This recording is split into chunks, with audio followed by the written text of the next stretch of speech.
the amount of time we have, but I definitely want to have some time at the end for you to ask questions. Sure. And of course, if you need me to repeat anything, let me know. Also, I'll be, taking notes on the side, so don't let that worry you or whatever. So anyway, I'm Josh Kikta. I've been at Progressive just for a very short time, so I just started back in September on this team. And before that, I was at Liberty Mutual for the last 16 years. I was a manager there for about 6.5 years or so. Started out on the agency side, mostly. Well, so I guess at first it was kind of everything, all lines of business, because I was like portfolio level, but then later got to the small commercial, and then eventually moved over to the agency side of personal lines, and then now over here on direct acquisition, Progressive.com and Progressive Mobile and stuff like that. So lovely. Welcome to the Progressive, by the way. Yes, thank you. I appreciate that. So okay. All right. So tell me a little bit about you. Sure. So my name is Namrata Mishra. I have been part of ERO, so I'm currently working as a QA lead for this telematics program, accident response expansion. We successfully delivered this product service for the 2 phases just back in December. As part of my 15 years of IT experience in past, I have managed multiple QA teams as part of waterfall and agile methodology. I actually work in terms of creating a new team in past, like for various enterprise portfolio and also the QA space. I also have experience in software development, user acceptance testing, team management, and program management. Currently here in Progressive Telematics program, I have been managing 2 teams. I was hired as a contractor. Now I'm full-time. So it has been 3 years with Progressive. Okay. And right now, as part of this particular program, I'm overseeing a QA team, which include STs and QA testers. We have 2 Scrum team, and as part of the 3rd phase, we have some enhancement going post ARE deployment, like the new service we just deployed in production. So that's my day-to-day job. Apart from work, I love traveling. I like writing poems and spending good time with my family. I don't have kids as of now, but yeah. So that's pretty much I do. And apart from my day-to-day work on like the experience, since I have in past I have worked with lot of good leaders who had influence and have a good impact on me. So since I have learned to create that kind of culture of trust, those strategic thinking, because I'm a great problem solver. So I have taken those kind of good characteristics and I have been applying in all through my life in my professional space. So I have been a lean advocate. I love fostering the culture of trust, fostering the good relationship in team, being a good operational fit, because I have worked in high impacting, high performing teams where I created team, established the quality control, software development process for quality control. So that's pretty much I have been doing from last 15 years. Mm-hmm. All right. Yeah, a lot of good experience. Yeah. Okay, well, that sounds good. Let's go ahead and get into the questions. Sure. So this first category is aligning performance for success. All right, so the question is, giving others negative feedback can be difficult. Describe how you've handled a situation where you had to deliver negative feedback. Yeah, that's a good question, actually. So in my recent experience at Progressive itself, because when we started this project, we were actually adopting to the new technology of AWS, where we were having a lot of data in SQL servers. We were having to create a new infrastructure where that lot of data migration was supposed to happen from legacy systems to the new cloud services. And when we were establishing this new Scrum team, we had some challenges where people will not have that kind of skill set and the knowledge and the domain acumen. So when we started this project, even we have successfully delivered 2 phases, I still see that there are a lot of domain gaps where our devs, some of the devs who have been in this project since day one, they are not really able to perform efficiently. And even after providing a lot of improvement suggestion in day-to-day practice, I did not see a lot of improvement in the work because this is a high performing team, and the work is ever changing with a lot of new requirements coming and a lot of change requests.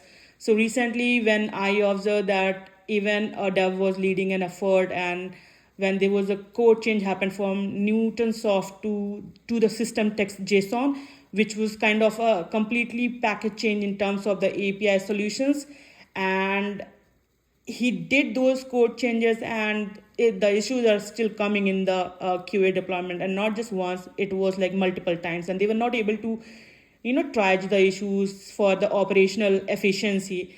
And then I talked to my managers to give that kind of feedback, like these are the situation where we have the productivity impact and efficiency impact, which is overall not just impacting the cost and effort, but also like giving me less confidence on the overall code quality. So when I talk to my scrum master and also to my tech lead, and I also talk to that person one-to-one to give that feedback, he was a little hesitant at first because the kind of justification he gave, but I had put some example to give a constructive feedback, which he welcomed and taken in a very positive way. I also suggested him to keep documenting all these information, like whatever he feels as a new information which might be utilized in the future work. And by providing those kind of information, he was good to take that feedback and was able to create that confidence in his next assignment. And I think I also see an operational efficiency increase by 10-20% from the last sprint work. Yeah. Okay. Okay. Gotcha. All right. Let me wrap up my notes here. Sure.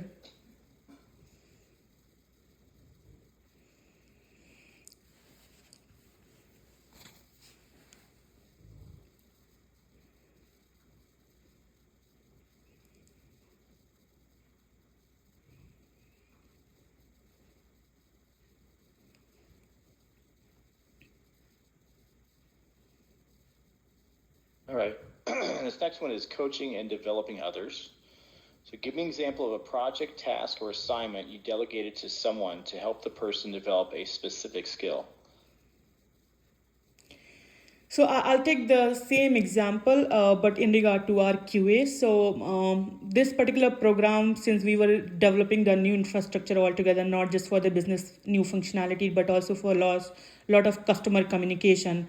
And we were working with a lot of Snowflake data, like data warehousing, data analytics, and the AWS services. So when we have new QAs hired for this project, I was establishing this new QA team and also the STs. So when we got these QAs onboarded, they did not know a lot of information in terms of the technology, which was very essential for doing their day-to-day job. So what I did, I created because I had that AWS experience in my past industry experience, but it was very essential and very like a prime work because we have been working as a backend team for this program.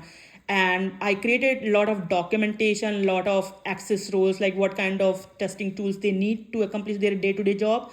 And in beginning, we have created a lot of training sessions to let them understand what are the requirements, how to use these kind of technology, and to get accustomed for efficient testing and also the effective measures of raising the defects, completing the execution, and communicating those things in terms of timely manner so that we can have a proper escalation. So I think providing those early trainings, and also in current time, like on day-to-day basis, also responding to their daily concern or question, it really helped them to have a operational efficiency and productivity. I have seen like a lot of QAs being very confident to do that job independently and with bare minimum supervision. So I would say like guiding and coaching them through those new like adapting new technology and working in this fast-paced environment was really fruitful. They feel confident to take the job and do independently.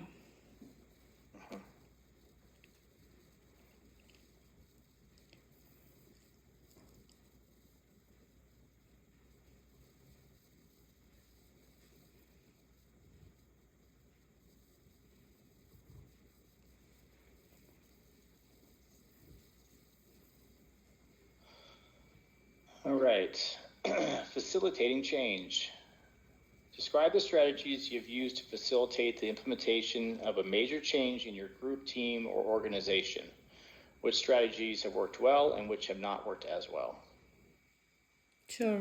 So in recently, since we have roll out this new functionality, product service of accident response to all our 50 state, excluding the California state, and we really had a significant change or market growth for Progressive, where we stood like from fourth position to second, and with an increase of almost 17% market share from 12%. But having said that, with a smooth rollout, we still having a lot of production issues where our platform SM teams were getting really overwhelmed for those issue resolution and having those customer call volume being increased. Because of some Splunk monitoring issues, they were not all of the time the functional issue, but in terms of the rep agents process. And being the SMEs of this project, we got a direction that we need to provide a support where our ongoing sprint work, like the Scrum work, is still going on. So that was an additional responsibility on our shoulder. So what I took as a lead on this particular effort with my Scrum Master, that we created an on-call process for our development team where we will be having QAs as SMEs and tech lead, where we will be having a rotation of 2 weeks, which is like a one sprint. And since all the dev people are not well aware of those kind of SM process to resolve the remedy tickets, to do the analysis, so in order to have that smooth transition, because customer calls and customer issues are the high priority effort which was demanded from business to work on, so we created this on-call process with a rotation of one person, like one dev person with every one sprint. And we created a plan in terms of the documentation, like what kind of common solution we need for the problems customer is facing and they are raising the remedy tickets. And we also provided those kind of KBA articles, which is known as knowledge based transition. So they will have specified steps. There were a lot of issue we have found where we were not having the existing KBA's article. So we also like took a lead by extending a little step further to create the respective KBAs for our dev team and provided that kind of guidance with a collaborative manner. Like we had open a meeting on daily basis that whenever they are facing some issues or challenges or have concern, we have a proactive and prompt responses to their queries so that they were able to resolve those problems. So by having this streamlined process really helped every dev person, because everybody was new and having onboarded for the first time when they were doing the on-call job, they understood thoroughly that documentation, which was a great help for them. Like rather than jumping and talking to multiple people, that documentation really helped them to provide the step-by-step guidelines, and they were really able to do the effective root cause analysis and providing that kind of resolution to remedy tickets. They were also able to find the Splunk monitoring very helpful in terms of also finding some tech debt work where they created the new PBIs like user stories so that they fix those problems programmatically so that it doesn't really create a lot of noise in production further. So I think leading that effort, providing that kind of guidance, subject matter expertise in terms of the domain and the technical knowledge for that on-call process was really helpful. And I think I remember as a result, within 1 month itself, we were able to close out 100 plus remedy tickets and also like 10 plus PBIs to reduce that tech debt work for the future, which is like almost 20 to 30% operational efficiency and the productivity we found. And that is again, which was not having a lot of negative impact in our ongoing Scrum work. So we were able to manage all things together. All right. Sounds good. Thank you. The next one is inspiring others. Every manager Oops, sorry, lost my place. All right. Every manager has problems like turnover, low morale, low productivity when their work unit isn't committed to the organization's vision. Give me an example of when you experienced these problems. Sure, I think that's another good one. So, few months back, we have a Scrum Master who left Progressive few months back, and we had this new Scrum Master on boarded from like she was an external hiree, and she was getting onboarded and trying to catch up with a lot of things in the project because this program is such a complex work in terms of the backend and which has a lot of ever changing requirement and priority work coming from the sponsor. So for her initially it was getting little tough. I won't say impossible, it was getting little tough in terms of also having some friction with tech leads because there were a lot of communication gaps were happening and kind of common understanding of the individual responsibility. And I sense that those kind of frictions or kind of gap where she was getting some information was not able to convey to the sponsor just because they were having some gap between the tech lead what they were doing as part of the sprint work or the scrum work versus some kind of estimation and communication. And because I used to be in those meetings, so and when I was working with them in the scrum meeting, I felt that kind of gap where some of the communication problem were creating a lot of confusion.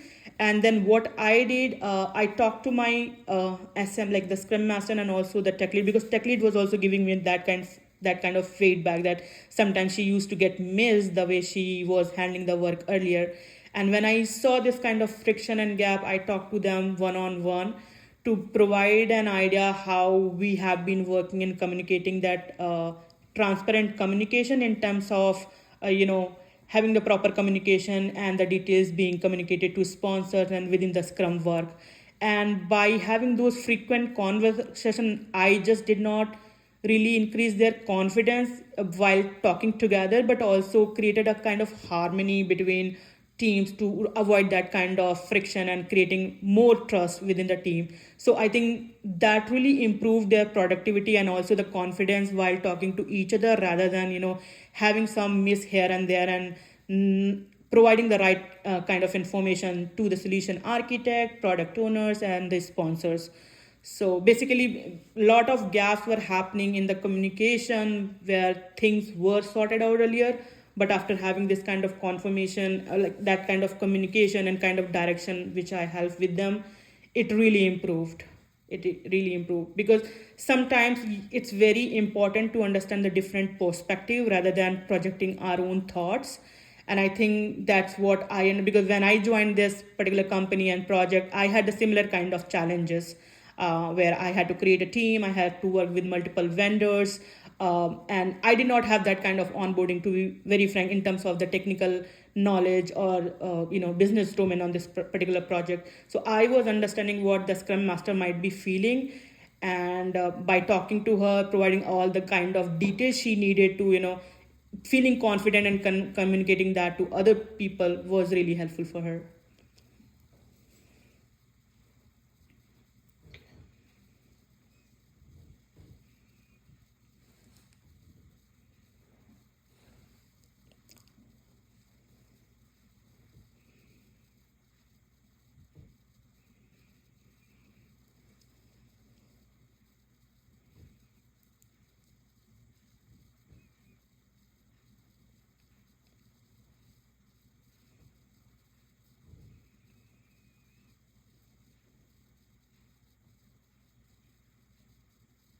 All right.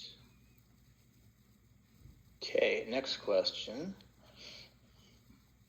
1 second. Sure.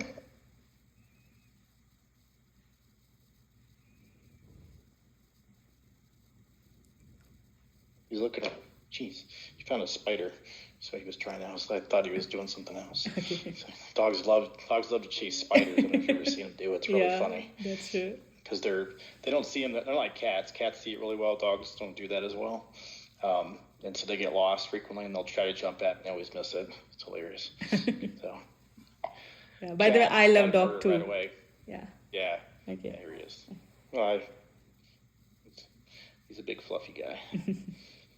All right, so operational decision making. Let's see. So describe the most complex problem you've been asked to solve recently. What, if any, alternatives did you consider?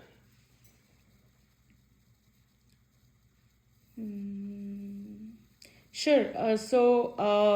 Again, I will like to take the recent example. So we were working for this end-to-end testing for the second phase we just deployed in production, that production rollout. So basically, what was happening that since as a backend team we had completed our work, then the early integration and system was all good, but when it comes on end-to-end, the major execution driver were the other platform teams, mostly the mobile native app, and there were a lot of integration in terms of their end-to-end was required from multiple vendors, because we have been working in this cross-functional team where we have to interact with a lot of external vendors, internal vendors, and also a lot of external teams, the other platforms. So there was a lot of push coming in terms of the end-to-end planning and execution and how the operational facilitation of the calls and meetings should be done. And since this was a primary responsibility from M&A folks, I have seen like they were pushing a lot of things. So in order to have that kind of responsibility and the operational change, where we just did not hold responsible for managing the day-to-day work for end-to-end, the defect management, but also the testing strategies to make sure that all the issues are resolved on priority and in timely manner, and we do not have a lot of delays as part of contingency plan. So what I did, I took a lead here and I had created a test strategy documentation where I have mentioned the particular responsibility to be borne by each team and the kind of facilitation required as part of daily communication collaboration. And by defining those kind of guidelines and the strategies and sharing with all the team members, including backend teams, vendors, the M&A teams and other analytics folks, it really was a good transition for them to follow. And I also took ownership in terms of taking the defect manager job, like we were having an open forum in terms of a daily war room, where we were interacting with all the vendors, where dev and QAs come forward to provide their concerns and issues and resolving them proactively and promptly. So by having this smooth transition in terms of taking defined ownership, doing the facilitation and collaboration, we were not just able to complete the end-to-end testing within just 1 month, but we also achieved like 50% operational efficiency overall, where we were able to roll out this particular new product in all the 50 states, like excluding the California, successfully, which was a significant milestone for sponsors also, because the phase one took really like more than 4 months for that, more than 3 months for the end-to-end testing completion, and then the actual production deployment, which was in a staggered manner, but this time it was really smooth because we were able to do end-to-end execution, vendor management, platform management very effectively.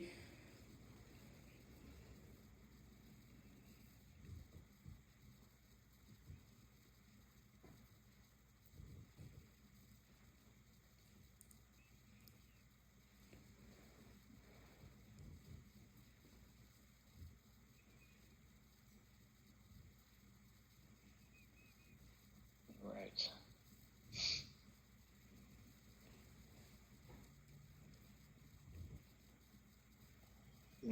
Okay, this one is creating a culture of trust. All right, so sometimes we need to create trust with those who hold a different point of view from our own. Describe a time when you found yourself in this situation. Sure. So in this project, initially, since we were just creating the infrastructure work and the business functionality, lot of, just a second, I think someone called me. Can you give me a moment? Oh, sure. Yes. Yeah, no problem.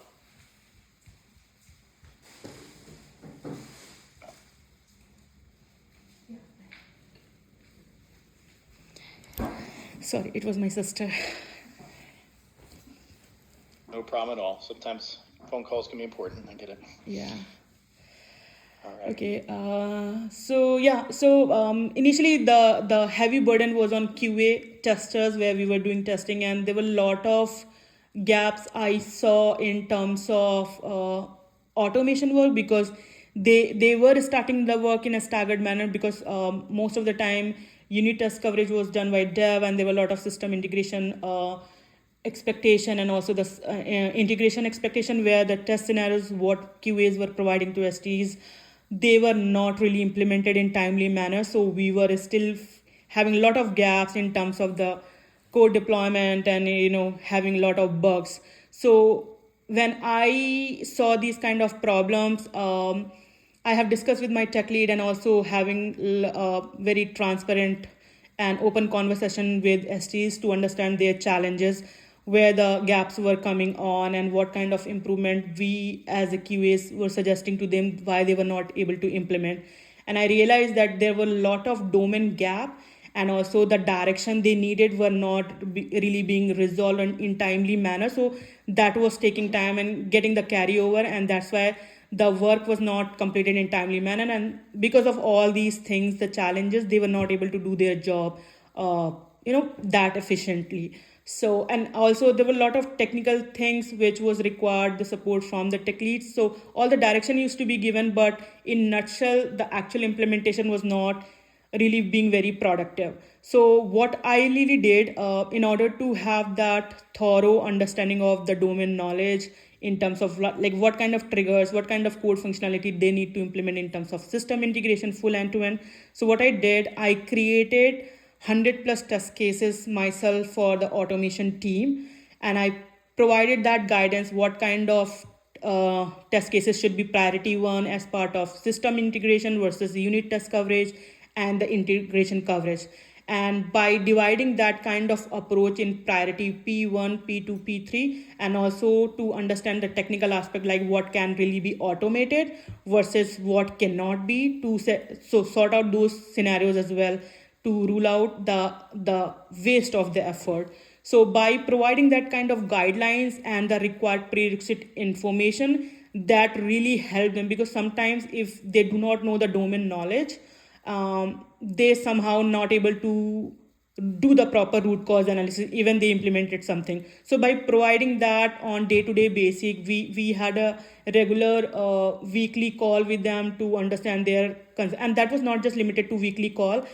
I always kept an open forum. We have a group meeting chat, which is being worked on daily basis. So every STs or QA has some concern or question. We used to work in that particular chat room, which we still do, and providing that kind of guidance, whatever they needed to in order to accomplish their job on day-to-day basis.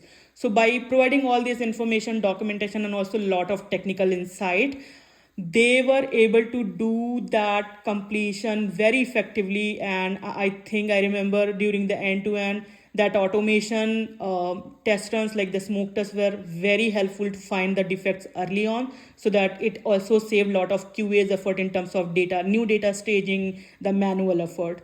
So I see that it was very effective, and I think with respect to the lot of contribution they did, we were able to make a good milestone success for this project in production.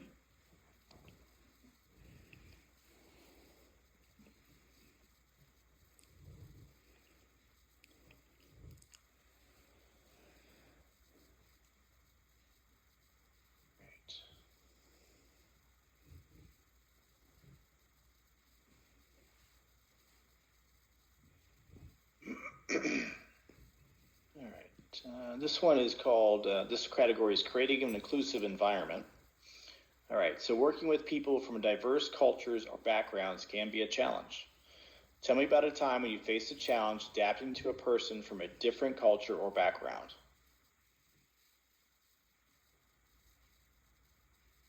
Let me think about it.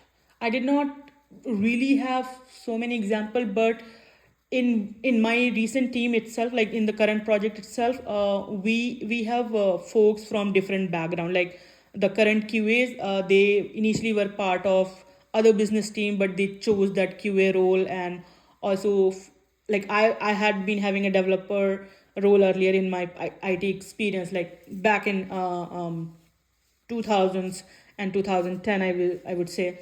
So having that mindset, it's always, for me, it's always like having that kind of information to be very transparent and very kind of honest, where in order to do a job, what kind of information you need as a prerequisite information, and what kind of testing tools or what kind of methods to do your daily job successfully or efficiently. So I remember, since I have been working on this project and leading two Scrum team, where every Scrum team has their own team, and most of the integration we coordinate on day-to-day basis. So we have one QA person in our team, and there were two other QAs in other Scrum team, where lot of work is impacted to each other's QA work. Even the development was were very independent, and sometimes that communication was not really done to everyone in the QA team. So sometimes if my QA was doing something and she had some problem, she was not even aware of the changes which other team was bringing in.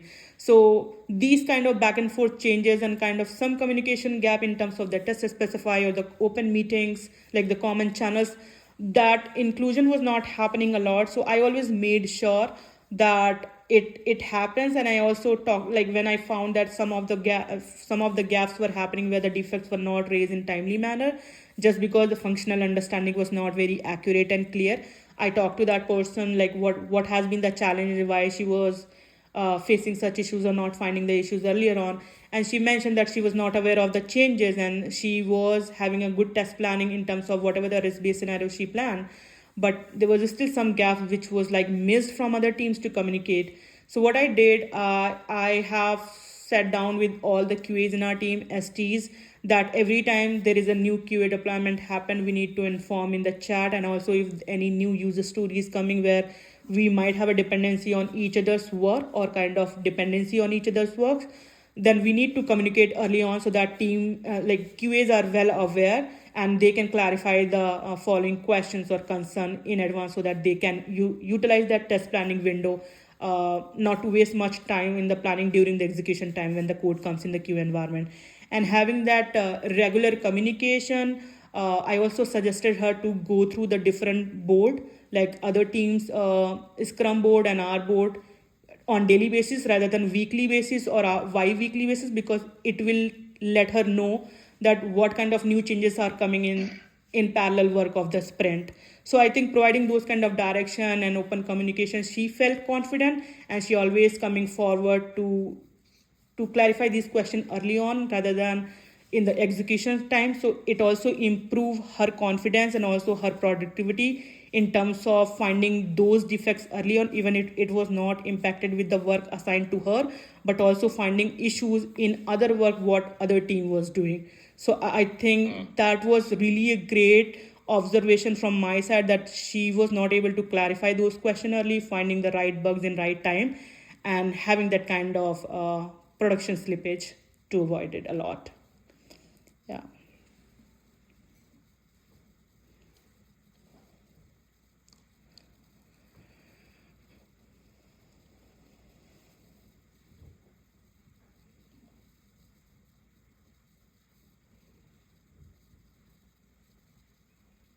All right. Looks like, what's this? Last question? Yeah, last question here. All right, this last one is about job fit. On this one, you don't have to follow the STAR format, but if you do, that's okay too. This format is when, what, and why. Okay. I have no idea why it's different, but it is. So, all right. So looking across all of your work experience, when were you the most dissatisfied? What made the situation so dissatisfying?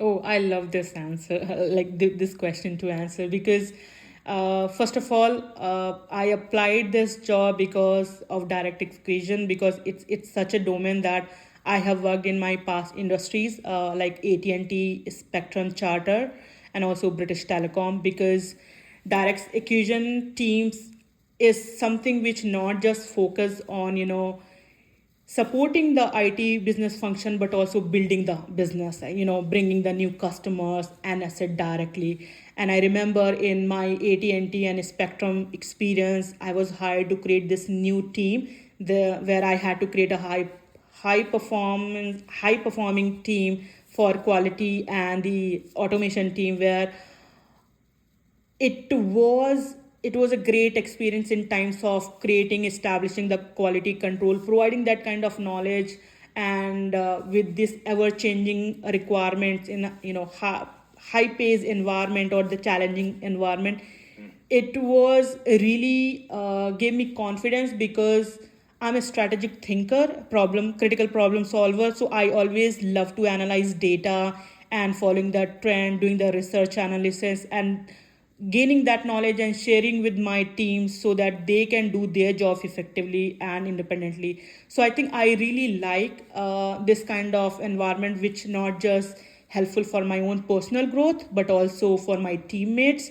And I always love a collaborative environment. So teams like DAs, like direct acquisition, or agent flows. Like I have worked in retail in AT&T, where where I was contributed for creating this team for retail application, and also the direct website where customer can buy the phone devices, laptops, and mobile plans. And it was really very enriching experience, I would say, because it was not just the front line of growth for an individual, but also a lot of revenue we generated for the company. So I feel like uh, Spectrum retail program and the AT&T retail program really gave me a great insight in terms of the business function, the IT infrastructure, how we work as as a collaborative team. So that really excites me, and that's why I applied for this job, because I feel it can give me a good platform to work on the new challenges, to learn more things. I have been in this program for telematics from last 3 years, and even in my current phase 3, we have lot of new features where we are interacting with as part of cross functional project. We are interacting with direct quoting people, where they have gonna offer the new accident response through the direct quoting for snapshot users. And I feel like it will be a good learning, a good experience to join this team. So that's something always excited me in my past industry experience, and that's why I look forward for this.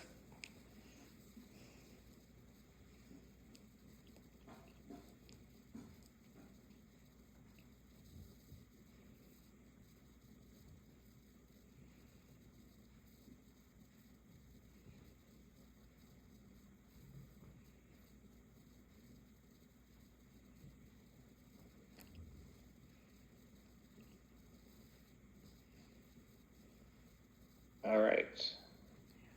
Sure, I got it all there. Uh, Yep. That's all my questions. All right. So, what questions do you have for me? So I see the job description. I think this project role will be handling multiple Scrum teams. So can you give me some idea, like what has been the current team strength, and what could be my career path in this particular role in future, and what I will be getting into as part of this IT Yeah. manager role? Yeah. So, so we're direct acquisition, BFD, which is business function discretionary. And so what our teams do, we have the way it's set up. So we have Terry as our general manager, and then we have 4 managers, of which we're trying to fill that 4th position right now. And we have 8 teams. So each manager has 2 teams. Most teams have 4 or 5. Every team has either 4 or 5 software developers, and then they all have 2 analysts. Some have a BSA and a QA. Some have a BSA and a Agile analyst. So, and there's some different mixes there between the analysts, but that's generally how it's set up with 4 or 5 developers. Let's see, what else? So the way it works is that we have small to medium projects that come in on a pretty consistent basis. They may last as short as like a sprint, or they could last several months, just depending on how complex they are and the number of features that need to be implemented. But they do tend to be a little bit on the smaller side.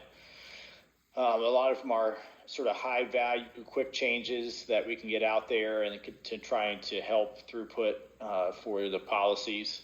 And then also we do a lot of the A/B testing type scenarios where we'll put a pilot in at 50%, and then of course it's randomly picked when a customer gets in, whether they're on the current way that the page just looks like, or it's functioning, or whatever the change might be. And then the other one, of course, would be the new stuff. And so we do a lot of that kind of stuff. It's a cool area because everything is constantly changing. As far as, it's really, the short products, there's a lot of turnover as far as like get through one project to pick the next one. We might have 3 projects going at the same time sometimes, just depending on what's going on, right? So can be a little bit challenging for the analysts occasionally, but we also have a lot of flexing on the team. So especially if you're towards the end of the sprint, if a developer needs something to work on, they're going to tend to say, hey, QA, could you use some help at all at this point so we can make sure we stay on track? And a lot of times they do. And so they won't bring in a new story card. Instead, they'll jump in and help with testing or something like that. So it's cool to see people flexing between roles. That's been a good part of it. Okay. But yeah. So, answer your question. Yeah, that really answered. Thank you. So, do we also see a lot of automation opportunity and like in terms of the quality and the development work? Mm-hmm. Like you mentioned, we may have like medium to large complexity based project. So, how it has been for automation scope and having that kind of operational efficiency in terms, because we have ever changing requirements coming in direct acquisition a lot. Yeah, we do have automation testing. There's like a main automation suite, and I think they run an integration and whatever it is right before we go to production. Can't think of acceptance, rather.